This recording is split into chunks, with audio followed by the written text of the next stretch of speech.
Bismillahirrahmanirrahim. Assalamualaikum warahmatullahi wabarakatuh. Selamat datang di mata kuliah listrik magnet. Pada pertemuan hari ini kita akan berdiskusi tentang multipole listrik. Nah, kita tahu bahwa elektrostatika seringkali kita memiliki beberapa muatan yang tersebar di ruang. Nah, untuk memahami medan listrik yang dihasilkan oleh banyak muatan, kita menggunakan konsep multipole. Singkatnya, multipole ini adalah cara untuk menggambarkan konfigurasi muatan yang lebih kompleks daripada hanya satu muatan saja.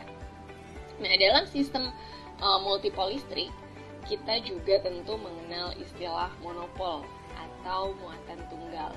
Nah, monopol ini adalah sebuah sistem yang paling sederhana, yaitu hanya terdapat dalam satu muatan saja. Misalnya, jika kita memiliki satu bola bermuatan plus Q, ya, medan listrik yang dihasilkan akan berkurang dengan cepat sesuai dengan hukum Coulomb, yaitu V sebanding dengan 1/R, ya. Artinya dia berbanding terbalik dengan jaraknya.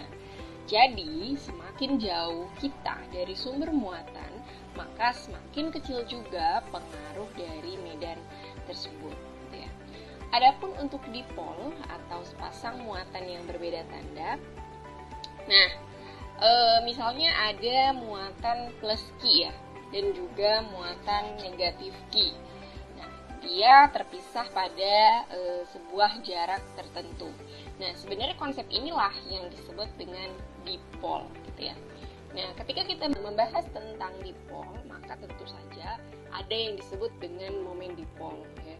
Momen dipol ini biasanya kita gunakan simbol P, ya, untuk menunjukkan bahwa yang sedang kita diskusikan itu adalah momen dipol. Nah, momen dipol ini merupakan vektor yang menggambarkan besar dan juga arah dari dipol itu sendiri. Nah, momen dipol dihitung dengan mengalihkan muatan Q dengan jarak antara kedua muatan tersebut. Medan listrik dari dipol berperilaku berbeda dengan monopol.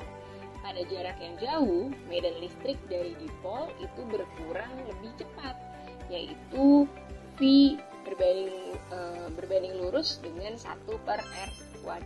Ya, nah, artinya V-nya ini berbanding terbalik dengan R² atau jarak kuadratnya. Nah, sedangkan quadrupole, ya, atau ini konfigurasi yang lebih kompleks lagi, gitu ya. Nah, terjadi ketika ada lebih dari dua muatan atau biasanya mereka terbentuk dalam konfigurasi yang simetris, ya. Misalnya 4 muatan yang terbagi dalam pasangan negatif dan juga positif, ya. Nah, dalam quadrupole juga terdapat momen, ya, yang kita sebut sebagai momen quadrupole. Nah, ini menggambarkan seberapa besar efek, ya, dari distribusi muatan yang lebih kompleks.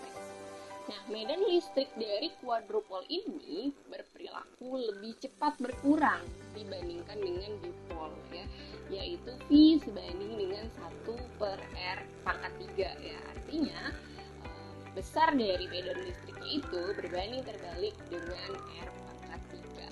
Seperti itu. Nah, untuk menggambarkan medan listrik dari sebuah distribusi muatan yang lebih rumit, kita biasanya menggunakan deret multipole, ya. Deret ini akan membantu kita untuk memahami kontribusi dari monopol, dipol, quadrupole, dan seterusnya. Jadi, medan listrik dari sistem muatan besar itu bisa tetap dihitung dengan menjumlahkan kontribusi-kontribusi dari setiap elemen multipole tersebut, ya. Nah, sebagai contoh, ya, medan listrik jauh dari sebuah medan, kita dapat tulis, ya, seperti pada persamaan, ya, di bawah ini, gitu ya. Nah, untuk monopol pada suku pertamanya yaitu Q/R, dengan dipol pada suku keduanya adalah P.R, ya, dibagi dengan R², dan quadrupole pada suku ketiganya. Oke, untuk lebih memahami lagi terkait dengan konsep multipole listrik, rekan-rekan mahasiswa bisa menggunakan simulasi PET yang tersedia pada e-learning di pertemuan hari ini ya. Kami sudah menyiapkan linknya, Charge and Fields, untuk lebih memahami konsep dari multipole listrik gitu ya. Dari simulasi PET tersebut menunjukkan bagaimana sebuah medan listrik itu bisa berubah dengan berbagai konfigurasi muatan ya. Sehingga dengan simulasi ini kita bisa melihat pola medan untuk monopol, dipol, quadrupol secara langsung ya. Nah, apa sih aplikasi dari multipole listrik ini dalam kehidupan sehari-hari ya? Seperti yang kita ketahui, yang pertama ada molekul air gitu ya. Nah, molekul air ini juga sejenis atau contoh dari dipol yang tentu sangat penting ya dalam konteks kimia dan juga biologi. Nah, struktur dari molekul air yang bengkok ini menyebabkan muatan negatif lebih dekat ke oksigen dan muatan positif lebih dekat ke hidrogen sehingga menciptakan dipol ya. Ini menjelaskan bahwa sifat air seperti kelarutannya yang baik dalam banyak zat. Nah, kemudian aplikasi selanjutnya yaitu pada teknologi sensor ya. Di dunia teknologi, sensor berbasis dipol ini digunakan dalam radar dan juga alat komunikasi ya. Misalnya teknologi radar yang menggunakan prinsip dipol untuk mendeteksi objek dengan mengirimkan gelombang elektromagnetik. Nah, dengan memahami konsep-konsep seperti monopol, dipol, dan quadrupol ini, kita bisa menggambarkan bagaimana medan listrik bekerja dalam berbagai konfigurasi muatan. Ini tentu sangat berguna, baik untuk memahami fenomena alam seperti interaksi molekul, maupun untuk aplikasi teknologi dalam sensor dan juga komunikasi. Demikian pembelajaran pada hari ini, semoga video penjelasannya dapat dipahami dan teman-teman bisa mengeksplor lebih dalam lagi terkait dengan materi pada pertemuan hari ini ya.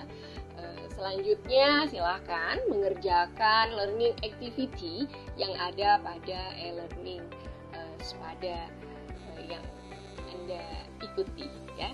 Demikian penjelasan dari saya akhiri. Wassalamualaikum warahmatullahi wabarakatuh.